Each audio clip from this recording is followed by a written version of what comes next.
Bex from Futures here again, and I thought I'd do a bookshelf tour today. This is my crime bookshelf. It's no secret that I do love a good crime book. True crime, murder mysteries, thrillers, you name it, I'll probably read it. And it shows my obsession that I have to have a whole bookshelf. I've got more crime books than this downstairs, but this is as much as I can fit on here for now. So let's get right into it. First of all, I'll go with the ones that aren't the Agatha Christie's across here, and that's The Girl Who Played a Fine, The Girl Who Kicked the Hornet's Nest by Stieg Larsson. My copy of the first book in the trilogy is downstairs. Then we have Blackout by Campbell Armstrong, A Rush of Blood by Quentin Jardine, Watch Me Die by Erica Spindler, Interpretation of Murder by Jed Rubenfeld, Classic Mysteries from Agatha Christie, and The Body in the Library, which is a very old copy, as you can see, but in fact it's cost 2 and 6. Under Orders by Dick Francis, Break In by Dick Francis, and Double Dexter by Jeff Lindsay, which is the TV show is based on. Next we have all my Agatha Christie books. Let's put those down there. And we have a bind up of The Clocks and After the Funeral, Sleep and Murder, Murder on the Orient Express, At Bertram's Hotel and 13 Problems, Death on the Nile, Poirot Investigates, Third Girl, Hercule Poirot's Christmas, The Adventure of the Christmas Pudding, Card on the Table, Appointment with Death, The Hollow, A Murder is Announced, which is really one of my favourites, After the Funeral, One Two Buckle My Shoe, Hercule Poirot's Casebooks, Poirot's Early Cases, The Mysterious Ferret Stars, which was the first book and is quite a good read, Death in the Clouds, Porcupine Investigates, The Mysterious Mr. Quinn, Pale Horse, Nemesis, Mystery of the Blue Train, Clocks, Peril at End House, Passenger Frankfurt, Hercule Poirot's Christmas again.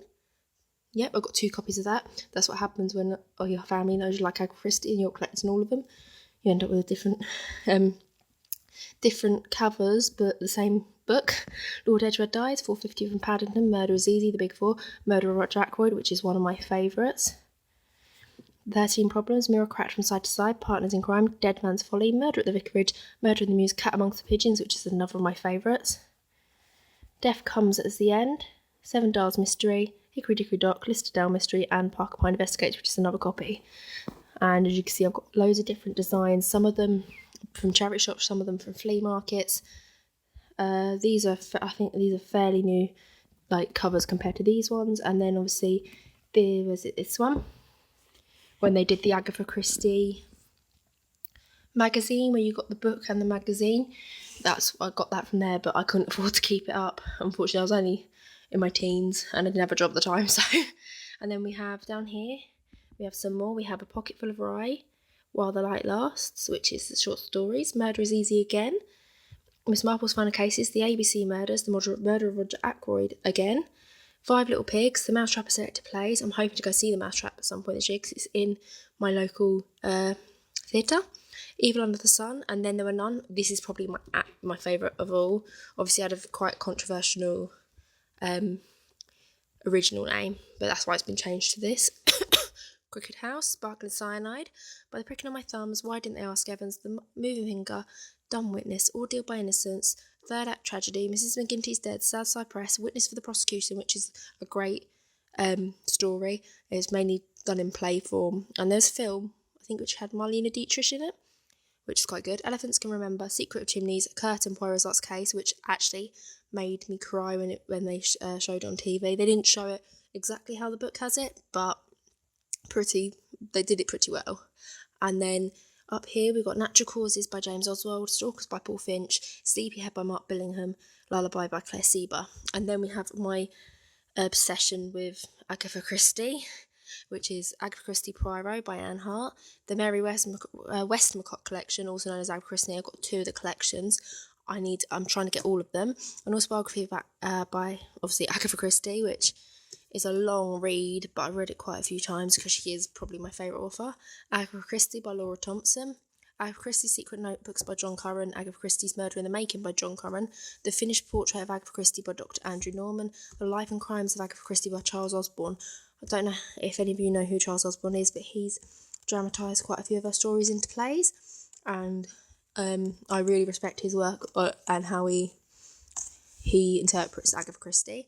Then we have the complete stories of Sherlock Holmes, which when I left my job at the pub as barmaid, one of them men who works in gave it to me because me and him both love reading, both love Sherlock. So, Scene of the Crime, Landscapes of British Detective Fiction, which just talks about like TV shows like Midsummer Murders, Poirot and that.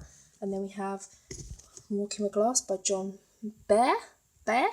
And I was setting this book's office. It's not my normal genre, but I just finished it, enjoyed it. I haven't read it yet, but it's good. And we have Think of the Children by Kerry Wilkinson and A Commonplace Killing by Sian Busby, which was a impromptu purchase on Amazon, when I later found out that it was the last book that the author released before she died, which is quite sad, but it's got really good reviews. Then we have, move this out of the way, My Partner's Lee Child collection, which is in all of them, because my auntie borrowed some off him, and he's got a few dotted around the house, because he picks them up and reads them as and when, which is The Affair, A Wanted Man, 61 Hours, Tripwire, Persuader, Without Fail. Then I bought him Reacher's Rules, which is life lessons from Jack Reacher. First Thrills, which is a short story collection with a foreword and edited by Lee Child. Then I have my signed copy of Talisman of El by Alicia Stone. I know it's not actually crime, but I haven't actually read it yet, but my partner has, and it's more his type of book. I tried to read it, win it for him, and I did. I won a big prize selection box. It was really good.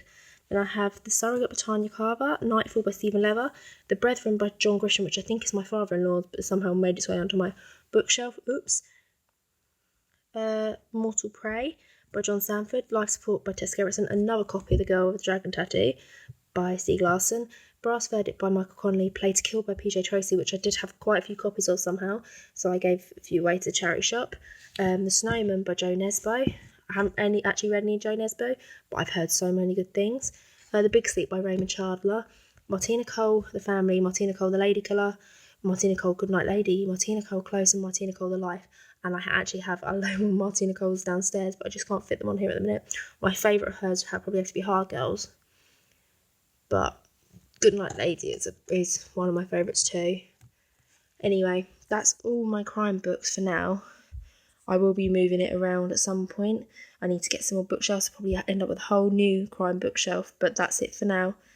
Do you have a bookshelf for a particular genre? Let me know. If you can like and subscribe and leave comments, that would be great. And I hope to see you soon. Bye.